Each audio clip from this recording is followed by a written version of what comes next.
This is Anfield, 60,000 people, and 13 minutes into the game, almost the entire stadium turned on the people running their own club. Before kickoff, they actually sang this.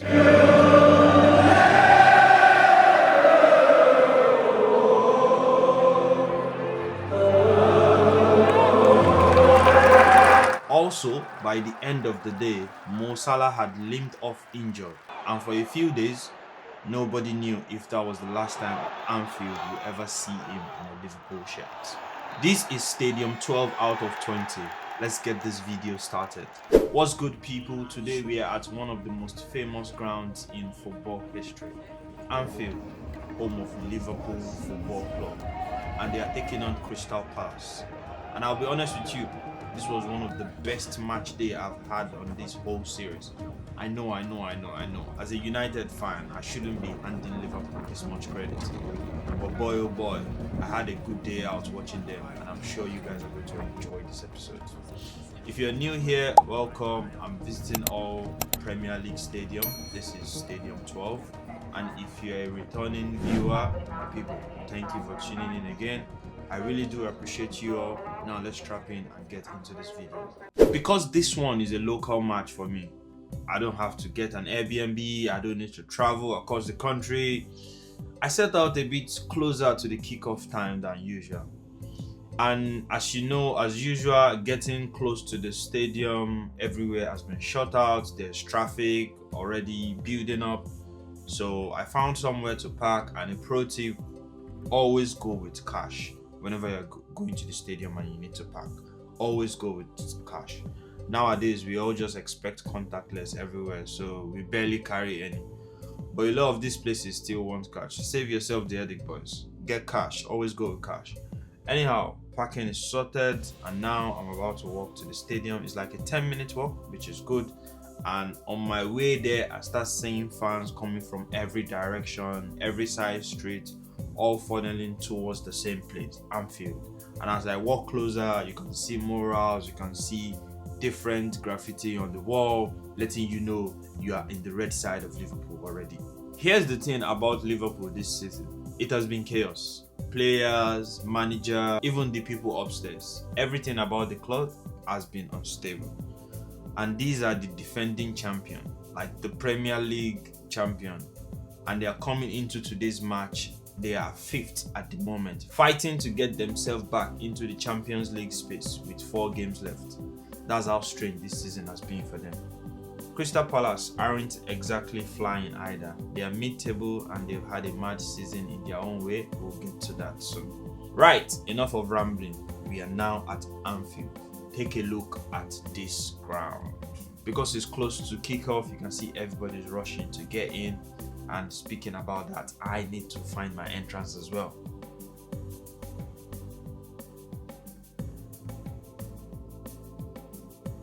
My entrance took me a couple of minutes, but eventually I found it.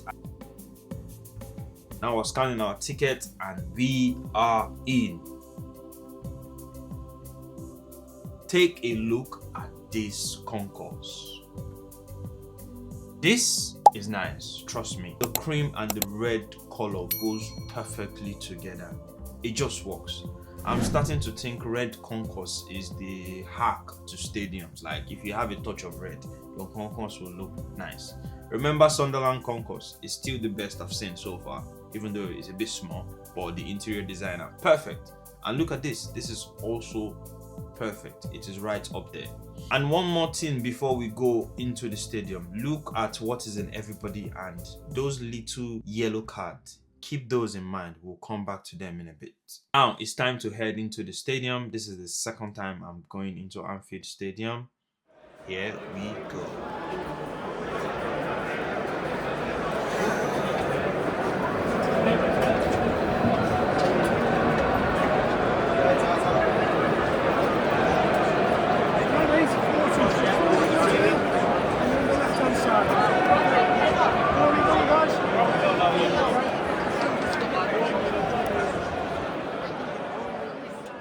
What do you think?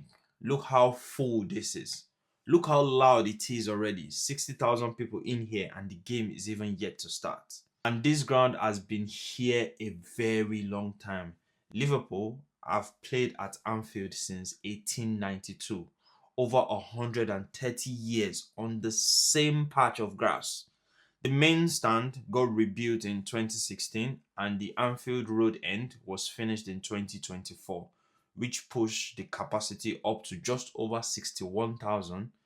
Only three grounds in the whole of the league are bigger than this right now. So you're in the fourth biggest, kinda. And yeah, I got one of the best seats in the house, close to the pitch. Crystal Palace fans are to my left, Liverpool fans to my right, and everywhere else, which means every reaction both ways all day. I'm catching all of it. So yeah, the players are coming out now. Listen to this.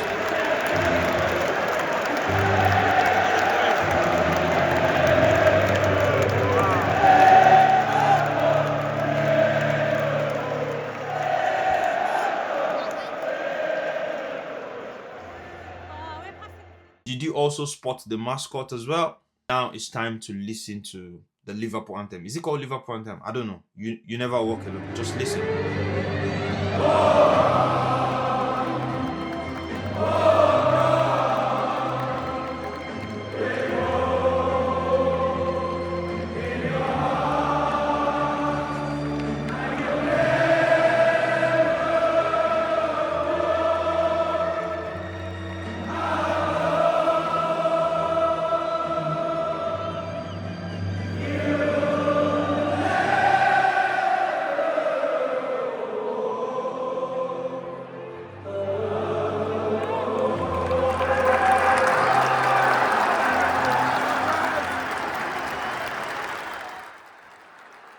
Tell me that isn't inspiring.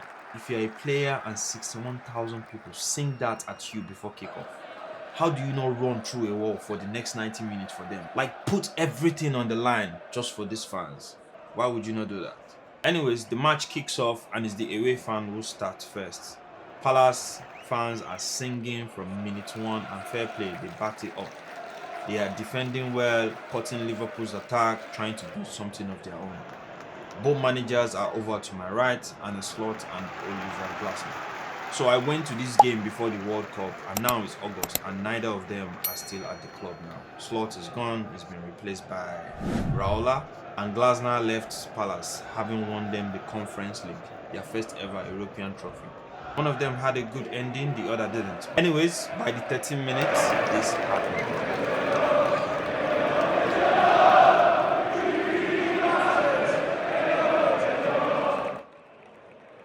Remember the yellow paper I told you to keep an eye on? Yeah, this is a protest, not against the team, against the owner, FSG, over ticket prices. And if you look around the stadium, it's not just one section, it's the entire ground.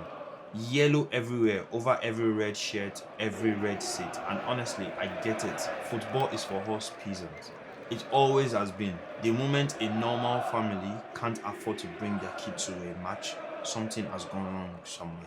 And by the way, they actually listen. A couple of weeks after this game, Liverpool scrapped the 3-year plan. 3% rise this season, then price frozen the season after.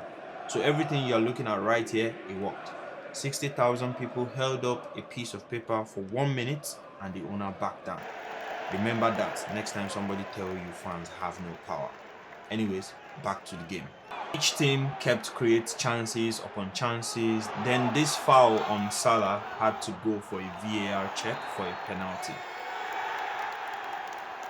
To be fair, it doesn't really look like a penalty and VAR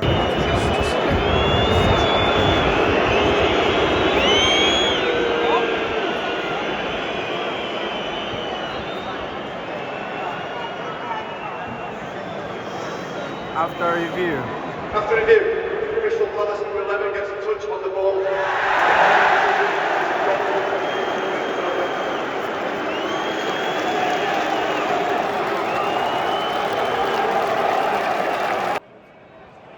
After a couple of minutes, Liverpool kept coming and then Issa.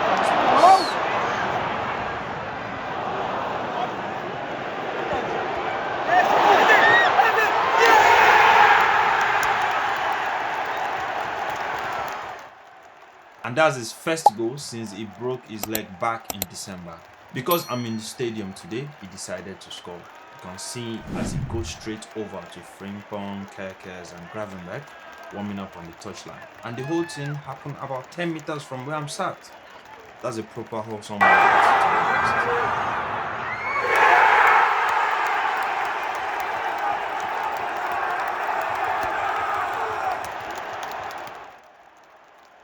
That was a goal from Andy Robertson, and this is one of his last ever games at Anfield.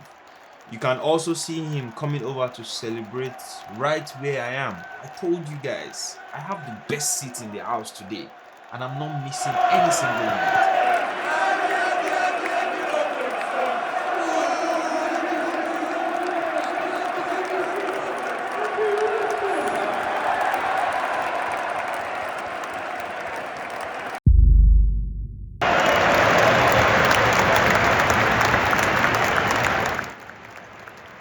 Now, by halftime, I decided to go into the concourse. I want to show you guys how packed this place is.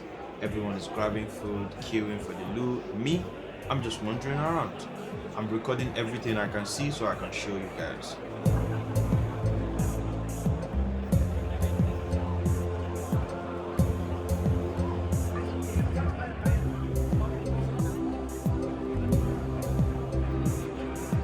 I also went close to the pitch so I can show you the stadium, what it looks like from down here. And this is Anfield.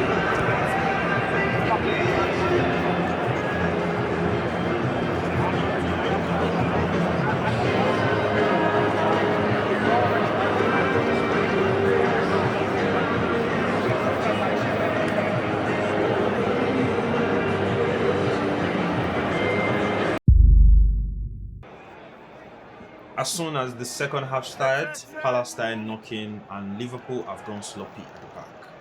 And the away end is still going. 2 goes down and they haven't stopped supporting their fans for one bit.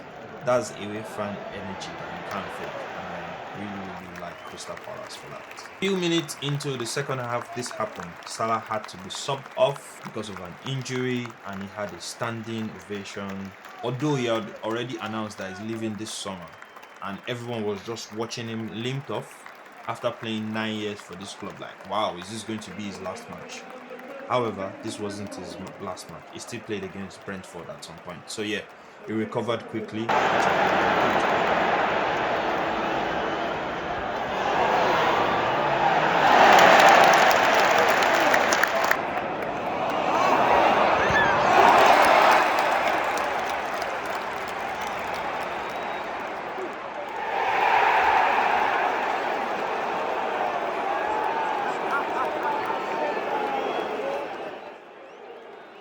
With the way the goal was scored, you can hear the boos coming from the Liverpool fans because they think that should have been a free kick for them.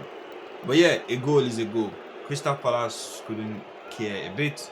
The Crystal Palace fans are going wild. Liverpool fans are furious, and suddenly this is almost anyone's game. Then Crystal Palace did this.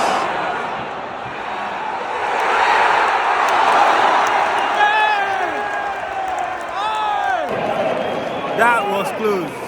That was close. Too close. And boy, oh boy, that was very close. If that had gone in and made it 2-2, yeah, this game would have changed. But yeah, Liverpool held on to the lead. Crystal Palace had some close chances, but they couldn't convert it. And once it is 90 minutes, the stewards start coming onto the touchline. And that's always your sign that the game is about to finish. They are there to stop anyone getting on the pitch. So what they do is they just sit around the entire stadium, ready to protect the players, the ref, once the game is over. Anyways, deep into stoppage time, Vert scores a goal.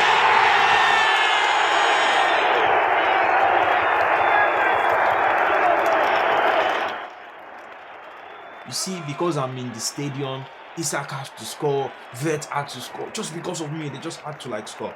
Anyways, they scored at the other end. I couldn't see the goal, but I was able to catch the reaction, and I think that's what.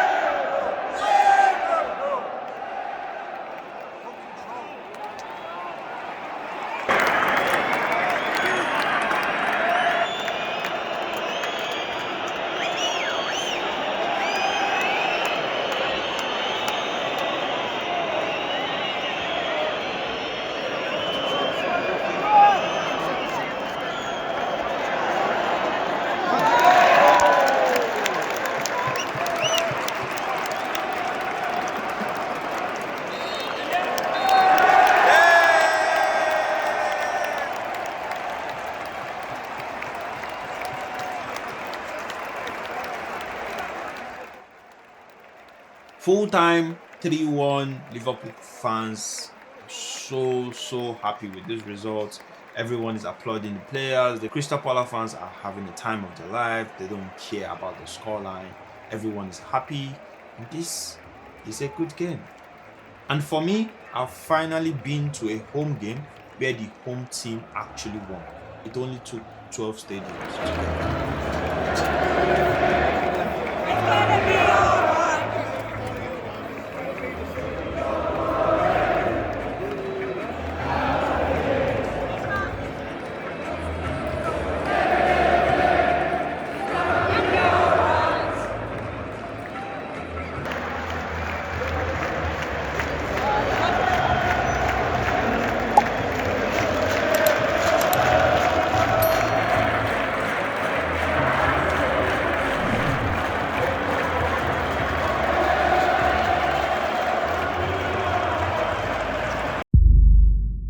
Right, with the match done, let's get to the store.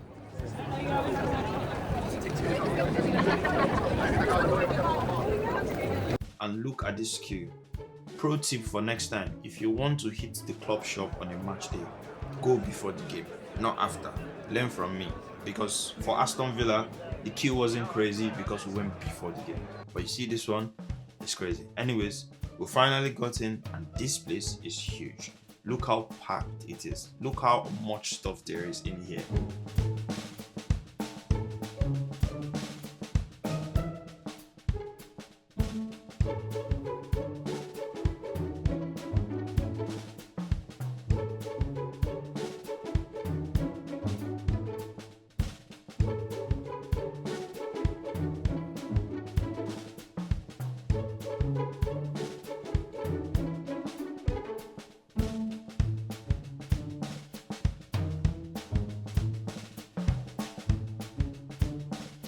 I wanted to get about 6 different things. In the end, we got this: the Magic of Istanbul shirt, the 2005 Champions League final against AC Milan, where Liverpool had to come back from a 3-goal deficit and they won the game on penalty. I think it's one of the earliest memory of Champions League that I have. However, the shirt cost us £30.25, which is out of our budget, but I think it is pretty much worth it compared to a particular club that made us pay so much money for a single cap. I know some of you know the club I'm talking about. Anyways, you tell me what you think. Is this a good buy or did I get robbed? Comment below, I'll be listening. Now that we're done, it's time to rate this experience. For stadium presence, I'm giving them 8 out of 10. It is a massive ground and it is a statement piece for the side of the city. You feel it before you are anywhere near it. Anywhere you are, Anfield stands out. For football experience, I'll give them 8 out of 10. This club has been here since 1892 and they've made a mark locally and globally in a way barely anyone can match, except for United, of course. For fan experience, I'm going to give it an 8 easily. I enjoyed every second. The parking wasn't bad. My seats gave me the perfect view. The fan on both sides were unbelievable. The protest, the drama, the controversy, everything. Come on, I enjoyed every part of that. What more do you want? Value for money, I'll also give them an 8.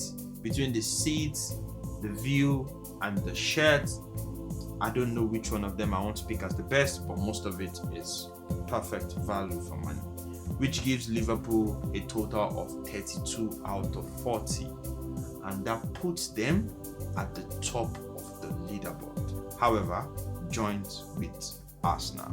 Liverpool and Arsenal both sitting above United. This is crazy. It pains me to see this. It genuinely does. But hey, it is what it is. Anyways, tell me what you think about the rating. Drop it below. I'm always reading as usual. And yeah, that's the end of the episode. Next up, we are heading to London. We are going to Fulham. I think from Fulham we go to Chelsea. From Chelsea we go to Brentford. We're going to so many places. Thank you again for all your support. Like the video if you've enjoyed it. Share it with somebody who needs to see this. And massive thanks to all the love you've been showing me on all of my other videos. It really means a lot to me. Thank you so much. This is Stadium 12 out of 20 done. I'm marching on now, and I'll see you in the next one.